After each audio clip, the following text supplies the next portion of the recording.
అందుకు ఆ దివ్యమైన ధనం ఉన్నదే హరికీర్తన, హరిభక్తి, తద్వారా లభించేటువంటి హరిపదం, అదే ముక్తి.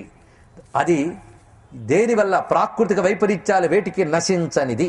నువ్వు కోరుకునేవి ఈ జన్మలో దొరికినా తర్వాత దొరికినవన్నీ నశించేవే. కనుక నశించనిది, శాశ్వతమైనది అది సుమ.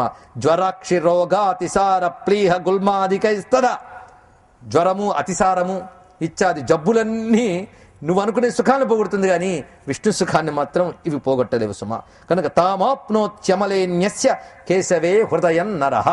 కనుక సుఖానికి ఒకే ఒక్క మార్గము, నాణ్య పంథా విద్యతే అయనాయ, ఇది తప్ప మరొక మార్గం లేదు. ఏమిటయ్యా అది అంటే, మనస్సుని నిర్మలుడైన కేశవుని యందు ఉంచు. అది ఇక్కడ స్పష్టమైన మాట చెప్పి, అంతేగాని అపార సంసార వివర్తనేషు మాయాతతోషం ప్రసభం బ్రవీమి.